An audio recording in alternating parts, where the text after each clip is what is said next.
Welcome to the Midlife Fulfilled podcast. Are you over 40 and ready to truly thrive?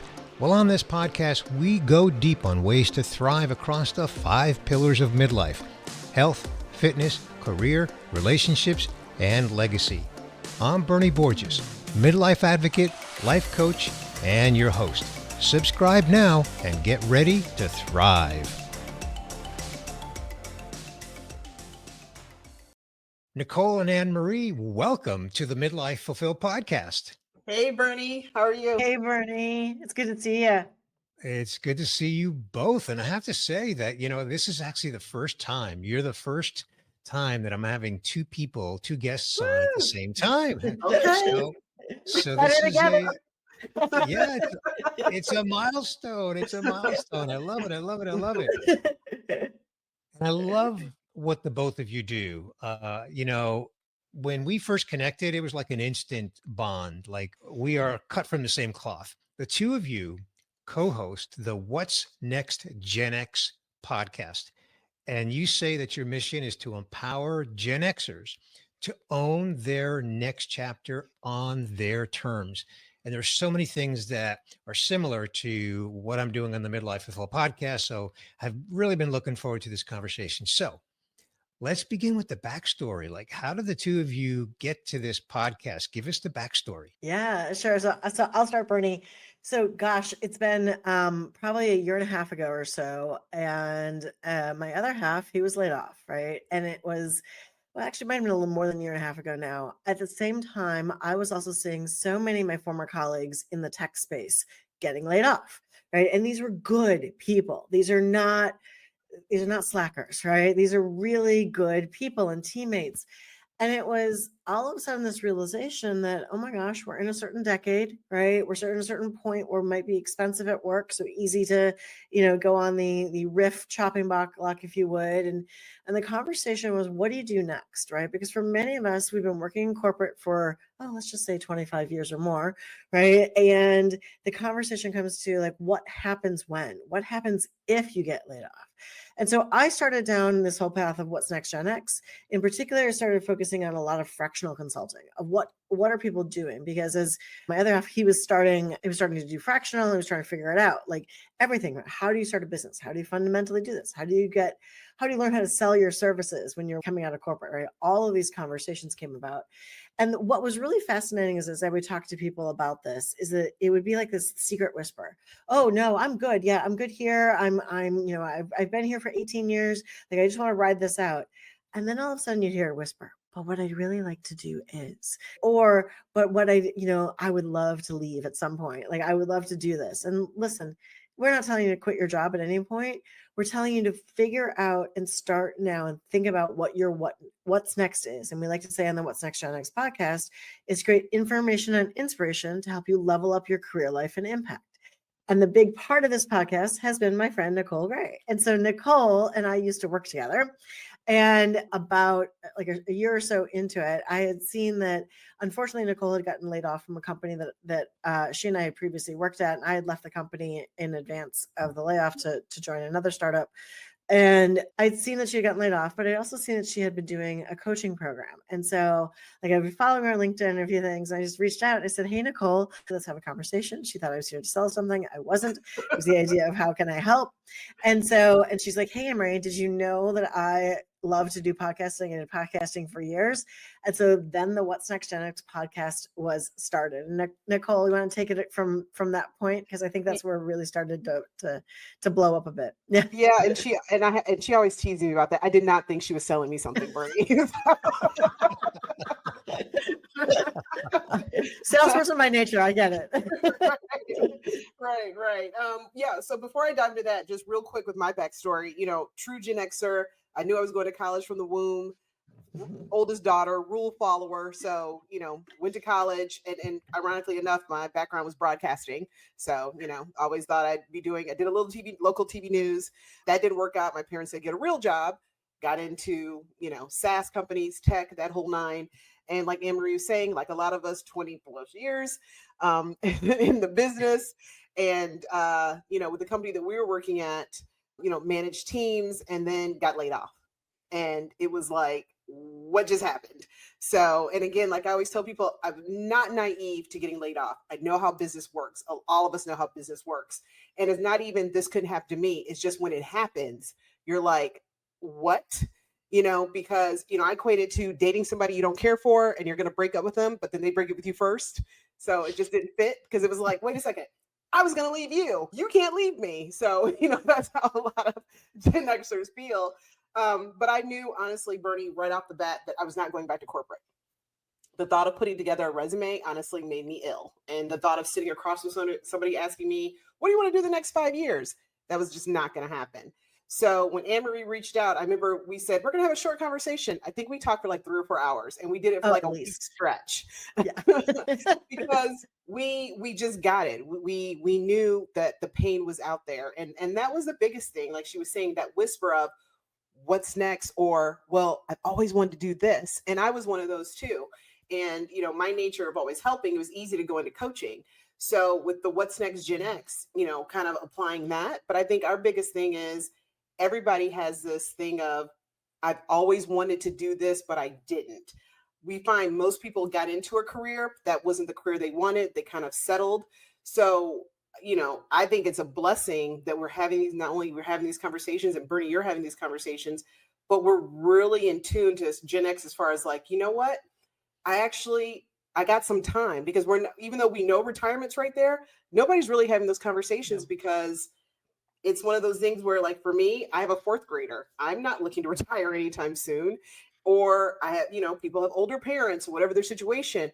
We know it's there, but we're not ready yet. So we got to figure out what's next. Okay. Yeah.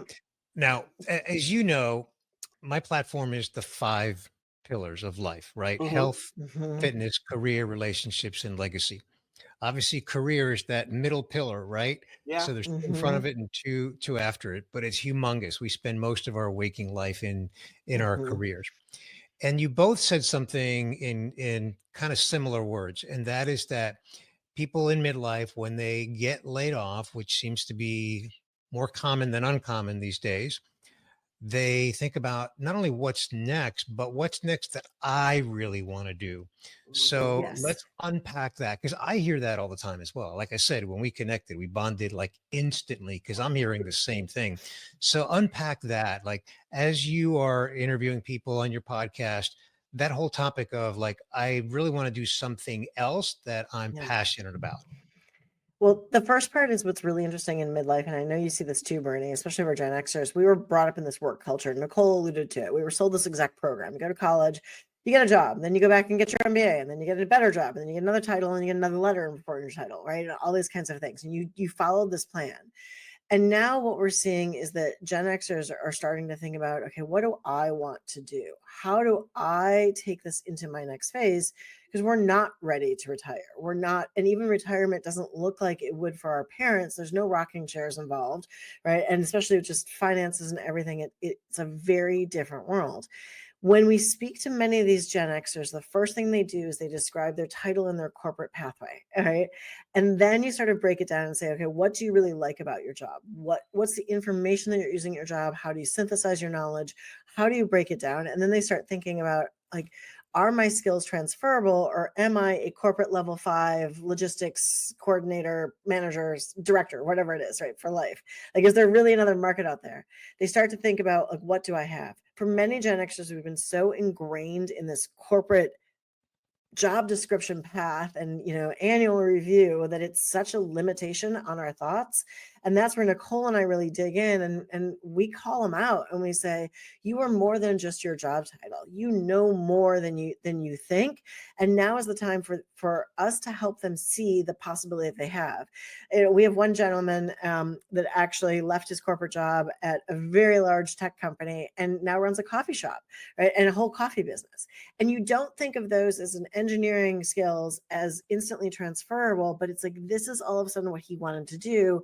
And what he did is what we recommend. You start as a side job, right? Side hustle. I hate that term, but you start figuring it out on the side, like do what you want to do, iterate there on the side with little risk, so that when you're ready to take that leap, you have the information that you need, and you can step into your authentic I career, right? Nicole? Yeah, I was just gonna say, Gen Xers, we don't give ourselves enough credit. No. We look at, I'm a lawyer, I'm a VP of sales, I'm this, I'm that, not realizing not only do we have soft skills, we actually had hobbies and passions, but we were so Yeah. focused and heads down on, well, I want to do so, I want to do good in this job, I want to make a lot of money. And then when I leave this job, I'll do this. So that's why when you get laid off or you realize this is the company for me, you're kind of like, what else can I do? So they'll come to us and they'll be like, well, I can only do this. And then we talk to them and it's like, there's 15 different things that you can do. And that's kind of the one thing that Gen X has to do better of. You're not just limited to that one thing. You can actually, you can actually bake cakes. You could actually like gardening. You could actually, maybe you were good with kids and you were an attorney, but then you realize, oh, I want to open a daycare, whatever. The idea is just try it and look to see, don't limit yourself. And that's the beauty of it. You have these people like the guy Anne Marie was talking about, he was just like, who would ever think I'd want to be a barista or, own this coffee company. And of course, he did get a lot of looks because that's another thing that we do. We got to do better on when somebody says they're going to leave their company. We got to do better with like, what? Instead of, we need to be like, how are you doing that? Because I mean, that's a gift with us. We've gone through so many iterations, of innovation that there are so many different things that we can do, but we don't give ourselves enough credit. Yeah, where I see some similarity in conversations that I have, in particular with coaching clients, is I go through this exercise of what are your current values and align your current values because they're not the same. They're likely not the same as they were when you were just coming out of college. What are your current values? And align those with your current career and your career aspirations. Mm-hmm. And usually there's a gap there, and that begins to sort of create some self-awareness around where that gap is. And so that leads me to the next thought. And that is that oftentimes there is a lack of self-confidence, and you've both kind of alluded to it, but let's unpack that a little bit because you both said these are people who are not slackers, right? They're talented, hardworking, and again experienced, intelligent people that either have been through a layoff or they reach a point where they go, I just can't do this anymore. But there is still, at least what I've encountered, some sense of like, can I really do this? Yeah. It's almost like asking for permission, right? So what do you see there? So I'm going to use an analogy, and then I'm going to leave the analogy there, and then Nicole's going to go because I know her well enough. So okay, let me bring you in the way back machine. When you were looking for a job, your senior year of college, you went to your guidance counselor, or not the guidance counselor. You went to the career center, and in the career center, they had job postings and jobs thing. And you probably met with a counselor who said like, oh, like if you had a degree in economics, you could be good for these jobs, right? Because you had the skills. Right now, there's nobody out there that's telling them that you could be good at these skills and these skills are transferable, right? And something where like there's nobody telling them other than what they fit into in those corporate guide rails. And I'll let you go, Nicole. Well, and then with that, we're the title generation. We were big on, I'm Nicole Gray. I'm the VP of whatever. I'm Bernie. I'm the director of so-and-so. So then when you don't have that title, you're kind of like, well, what else can I do? And it's like that title wasn't you. That literally was just the job that you were doing, but you are not your job. You still had an impact within the organization. So for a lot of Gen Xers, it's trying to get that in your mind as far as I could still do this, but I don't have to worry about the title. You can just be like, hey, I'm Nicole Gray and I do blah, blah, blah, blah. It doesn't matter. Don't get caught up in the title. There's a lot of stuff that I can do. I don't have time to list it, but I do this. And it may not be director or manager or whatever. And that's the part where that confidence comes in that they get hung up on. Well, I don't know if I could do it because like Amy was saying, maybe I didn't go to school for it. Maybe that wasn't my job, but guess what? You can still do it. There's a lot of things that I do that I did not go to school for. And I think that's the thing we kind of have to figure out, because let me tell you, the generations behind us, they could care less about titles. Their value system is, do I believe in this company?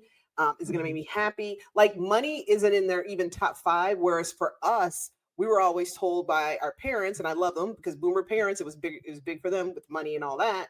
But you get that degree, you get the money. And we're trying to figure out like, oh, you mean I can actually like something? Like the money will come, but I could actually enjoy it. I could actually be happy. And that's, I think, the part that Gen X is still trying to figure out.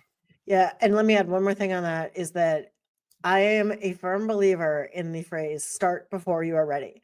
And the problem is, as a Gen Xer with 20 plus years of corporate experience, you're used to having to have everything out the door perfect, right? Ready for the Super Bowl ad. The reality is that, and this is why Nicole and I always say, don't quit your day job. Start like doing something on the side, build it on the side, right? And the reason is you're going to get confident the more that you do this, and the more that you see that you have transferable skills, and the more that you see that you can pursue things other than that formal job title and job description. Action makes confidence. Okay, love all that. I want to come back to something that I said at when I was teeing up the last question, because as I was listening to you both, I was just wondering to myself how much of that is in play. And that is this concept of people giving themselves permission to go do something else in this what's next chapter. How much do you encounter that? All the time. I always say you got to give yourself grace and space, right? Because oftentimes we don't give ourselves the grace to make mistakes, to try something, to figure it out, to not know everything. Like as Nicole was saying, like you don't need another course. Like just like get in with the right group of people that are willing to help you, to guide you to try it, right? Give yourself that grace, and then you need that space. So you need a little bit of time, right? You might not be able to develop the next Google in the next 6 weeks. That's okay. That's okay. Give yourself some space, find some time. Listen, you can watch that Netflix show later. Spend a little bit of time listening to a podcast that will help get you motivated into the next to find your what's next. Nicole? Well, I was gonna say, you know what cracks me up, Bernie? We're literally a generation to where we were out all night at 10 years old and our parents didn't know where we were, but we were okay. We drank out of a hose, like we did all those things. But yet somewhere along the line, Gen Xers feel like they have to be perfect. And it's Yeah. like, but we didn't grow up perfect. We were messy and rebels, and we were the Breakfast Club, and we were all that. But somewhere along the line, I don't know, somewhere we feel like it has to be perfect, and it doesn't. And we're not saying if it's messy, it doesn't work. We're just saying stop overthinking. And that's what Right. Gen X has to do. They have to give themselves permission to be like, I'm just going to try. What else do I Yeah. have to lose? And that's my whole thing is, what do you have to lose? Just try it. When I, you meet people who are like, well, I'm thinking about, being a full-time gardener. Okay, go for it. I mean, you've right. led you've led international and global teams. Why couldn't you keep plants alive? It's like I was funny just because go for it. Nicole doesn't know this. We use Canva for all of our social media stuff, which is super easy. And I was kind of playing around with it earlier. And I'm like, okay, and I was literally trying to write this up for a social media post. I'm like, what's the worst thing that happens if you fail at starting something on the side? Like, well, you have a job. Guess what it does? It gives you additional skills and additional confidence to know that you can at least try and start to do some things. It gives you knowledge in a different area that you didn't have, right? And literally, you have to keep iterating. Like everybody forgets that Facebook wasn't Facebook before it was Facebook. It was a totally different product, right? And it's like you have to start now, and you have to start finding out what works. Yeah, and I think another piece of that too is Gen X is realizing that we've kind of looked up and we're looking at each other. Community plays a big part. It's Yeah. so funny. We started out growing up, we was always a community of us, but somewhere along the line, we're kind of like, I got this, heads down. So we keep thinking, oh, it's just me, it's just me, it's just me. But then you look up and you realize you're looking at also millions of other people going, oh, we're all having these same thoughts. So we have to do better Yeah. with community. That's big for us too. Yeah. Yeah. Okay, let me get personal. I think I've shared this with you both, and I'm going to share this with anybody who's listening to this episode. In December of 2024, I left a corporate job that I was in for 3.5 years. Good job. I saw the handwriting on the wall. I knew it was coming. I was part of a layoff, which I fully anticipated. And to both of your points, I had been hosting this podcast, the Midlife Fulfill podcast, for almost 3 years, and building a little business on the side. It was literally a side hustle, but I knew the day was going to come in 2025 when I would be diving in full time with both feet, and that day came at the end of December last year, just before the holidays. So as of the first of January 2025, I'm in this full time, and I'm doing executive coaching. I'm doing speaking and workshops is my primary revenue stream. Um, what I've done is I've developed a 3-year plan. And year one, which is 2025, year one is about getting it off the ground. And I am giving myself, I think, Anne Marie, you're the one who used this phrase. I am giving myself the grace of the fact that this year is about getting it off the ground.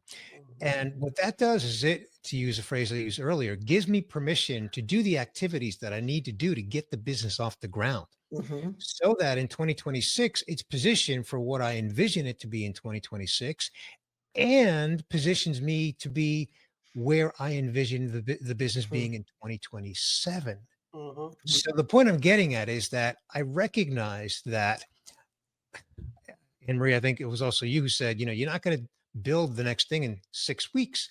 That's just not reality for most people. It might be for some. There might be some people who can Right. do that, Totally. but that's the exception, not the norm. Your thoughts?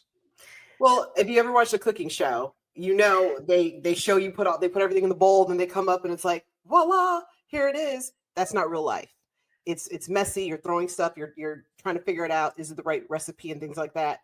That's what we're saying. That's what you're dealing with. It's not going to be perfect. You kind of have to figure stuff out.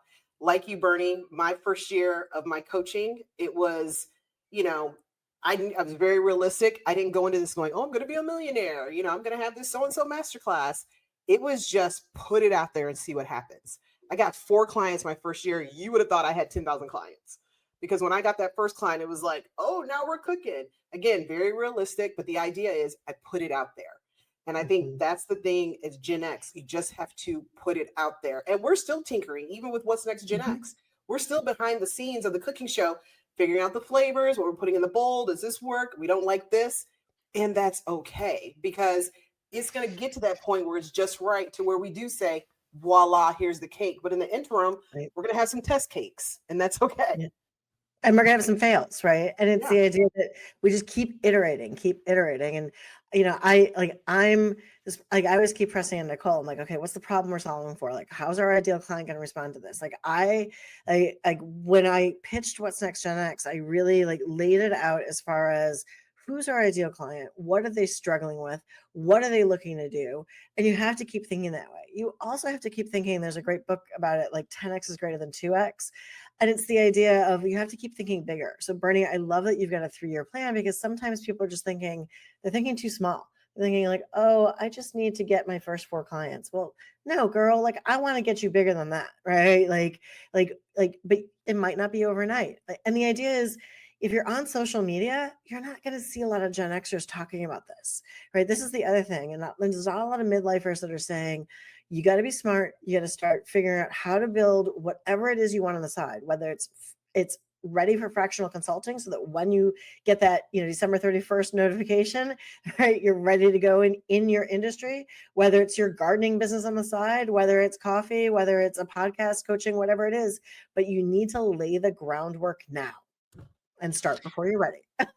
Yeah, I was going to Okay. say social media kind of gives us a bad rap because it always looks like we're on a yacht enjoying midlife or, we're having some champagne or whatever. And it's like, that's not that, I get tired of those ads because that's not truthful. Now, if you're doing that, God bless you. But for a lot of us, we're trying to figure out, what facility should I put my parents in or if they're having issues Yeah. or my college kids might be moving back home or things like that. And it's like, it's not saying midlife is doom and gloom, but we're having real conversations, not just the whole, ooh, I turned 50 and boy, this is good. That's great, but there's so much more to it than that. Well, the other thing on that too is like if you're thinking about doing a side business and you just put in Google like side business or side hustle, you get this crazy 22-year-old yelling at you about bro culture. And it's like, hold on, that's not what I'm talking about. Right. And it's just, it doesn't relate to where you are in life. Like Nicole said, and Bernie, like you do with 5 pillars, right? The idea is there's so much else going on in our lives. We have to be cognizant of that and work with that is custom to where our life is at now. Yeah. I want to use a phrase that I've used for a long time, and I really believe in this phrase, and I think it's applicable and relevant to everything we're discussing here today. And that is when someone is getting into this, what's next? And it's something new and different, and maybe it's a little scary. I go into it, even though I have my 3-year plan, I've got a documented 3-year plan and it's detailed, but I still have this mindset of ready, fire, aim. Mm-hmm. And what I Mm-hmm. mean by that is Yep.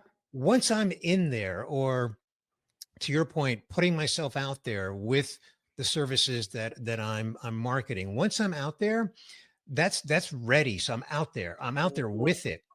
Well, and now I'm firing with that. Well, along the way, I'm going to get some feedback and I'm going to respond to that feedback, not, knee jerk response, but I'm going Right. to take it all in Yeah. and maybe, it might deviate a little bit in some direction. I might tweak it a little bit, right? So Yeah. it's about being ready and then getting out there. That's the fire part. And then learning where exactly you need to aim based on Yeah. everything that's going on Yeah. around you. And you got to see what sticks, right? Like you have to see what sticks, like what works, what resonates, what feels good. Like you just, that's the only way to do it. And you can get some ideas out there of what is looking and what's sticking. Like obviously there's data. If you're coming in the corporate world, it's all about being data driven. Like, listen, again, this is transferable skills. You'll figure it out. But the idea is you have to see what sticks. You have to remain fluid and open, which is something where you have to have that confidence in yourself because there's going to be low points. But to Nicole's point, that's where you have to have a community. The community of other individuals is so important because when you're having that low point, you're probably sitting there by yourself. You're like, oh my gosh, I've only gotten 4 coaching clients. Like I should have 10 right now. What am I doing? Can somebody take a look at my offer? Right? Can somebody take a look at what do you think about this? Like you have to have that community to support you. Yeah, Bernie, I love what you said because, like, for me, I declared this year the year of me, and I consider that my energy. So I'm just going to Mhm. try it because, again, I'm, a former overthinker. Yes, I went through the 12-step program, but every once in a while I find myself doing it. It's just put it out there. And if people don't like it, it is what it is. But I feel good as far as like I had an idea, I executed, I put it out there. And that's what you need to do. Stop overthinking it. Is somebody gonna like Yep. it? It's like, girl or boy, you are not that big where somebody's worried about you. Okay. Right. Just put yourself out there. You are not, you don't have 1 million followers. You just started this company. Why are you tripping on the 6 people who like your stuff? Just put it out there and be done with it. And that's my whole attitude this year. Totally. Yeah. And people are so afraid to put things out there. What is the most amazing thing that we have seen every time we put them out there, right? Either again, it's somebody who's working currently in the corporate market or looking for something, or everything from a handyman to our friend with coffee, right? Like starting new businesses. You know what the response has been? Amazingly supportive from Mhm. all of your peers. Like your peers and your allies are supportive. Like you're not going to get these haters. Like, come on, you're not that big. Like it's just like put it out there and people will support you. You know what irks me, and I see this a lot, and I know it's clickbait, but it can really get to you. Is you're online, you're reading the news or whatever, a website, and you see a little link with a headline. It says, so and so started a side hustle business, left their corporate job, and now they're making $112,000 a month. Yeah. Mhm. Yep. And look, if that's a true story, if it's a true story, good for them. Right. Good for them. Yep. But it then places this false expectation and pressure Yep. on everybody else. Like that should be what you're doing, what you Yeah. experience. And it's just not reality. At all. Um, it's not, and that's the problem with social media, right? But and that's why it's almost like, so part of social media is the idea of like what you see in your algorithm. It's probably not, you put in starting a business, and they're going to give you this bro culture that started at 100 and now has 112,000 a month, right? And is in a private plane. That private plane might not be real, right? But the idea is it's still showing up and it still makes you feel bad. So no, stay focused on what you have. Continue to focus on the iteration. We love to tell people all about our Club Gen X community. And the reason is because it's a place where Gen Xers can go and have conversations about this. It's private. It's not Facebook. You're not going to be found on the algorithm. You're not posting on LinkedIn, right? And the idea is like have a conversation about what you need to have a conversation about, right? And get that support that you need because you're right. That comparison, like it's just all of a sudden you put that into YouTube and you get, oh, it's not good. It's not good. Just stay your course and find your support group. I want to come back to sorry, Nicole, I'll come back to you in a minute. I want to come Yeah, back you're to a fine. point that I think Anne Marie, you're the one who made the point, and that's community. Yeah. So like I started a mastermind group and I went and I wrote up like, here's what I'm looking for. And if you're interested, these are the rules. And if you're not interested, then go find a different mastermind group. This is the way I'm going to run my mastermind group. And we have 10 people in it. It's the perfect size, Yeah. no more, no less. but and it's hugely valuable. We're all in similar, not exactly the Yeah. same, scenarios. Again, not exactly the same. None of us overlap and do exactly what another person in the group does, but it's hugely valuable. That community, and it's on the calendar. We meet twice a month, and I just recommend anybody that if you're going to do a next chapter, do something like that. Yep. Find your people, right? And Nicole is the queen of the community, right? I have to say, I'm more IT support. like she's such a good coach in there, and it's just like you have to get with those people. I actually spoke. One of our colleagues invited me to speak on her community yesterday, which was just like that. And her community is designed for women who are at work and who want to figure out like they need a support, because companies are no longer paying for these programs. They're no longer paying for you to be in a leadership development course. They're no longer paying for you to be in a affinity group, right? They're no longer supporting you in these ways. You have to find your tribe of people, no matter where you are and no matter what your interest is. Yeah. Let's come to some closing thoughts. And Nicole, I'll start with you, and I invite you to promote anything you want to promote around the What's Next Gen X podcast, and just anything and everything, including how people can connect with the both of you. Yeah. Well, we talked about it. Our community is open right now, so it's free today. As far as Club Gen X, and Bernie will make sure you have the link and all that good stuff. We're also looking at doing some workshops in the future. We have a dinner series that we're working on too, because we also think that face-to-face, that real life connection is key for Gen X as well. So we're excited about that. Today, you can find us on Apple Podcasts, Spotify. We have our YouTube channel, of course, LinkedIn as well. And not only What's Next Gen X, but also my information from Renewed Impact. And, the biggest thing with what we're doing is we don't see this as far as just even a podcast. We see this as a movement. We're 65 million strong. We're not going anywhere. We haven't even scratched the surface of how many Gen Xers we can reach. So we're excited, if you're hearing this today, to pass this episode along to some friends, have some conversations, reach out to us. We'd love you to be part of Club Gen X. But the main thing is, we're the Gen Xers to where we're not here to just blend in. We want you to shine, and we want you to do your best. And we're just excited that we had this opportunity. And thank you so much, Bernie, for inviting us in your podcast. I'm so glad we had the opportunity to meet, and we got the synergy. And I know we'll be working together some more in the future as well. Absolutely. Anne Marie. Yeah, again, start before you're ready. Just start and get going. If you need any information, just ping us. We have a free 25-minute conversation that we'll have with you, so you can have us on your lunch. The idea is, you talked about your 3-year plan. So the big audacious goal is to create the world's largest community of Gen Xers. And so that is the big, scary, audacious goal. And it is because where do we go? Like, where do we go on the internet? We go all over different platforms. How do we find each other again? Like, come in and support each other, because we are just better together.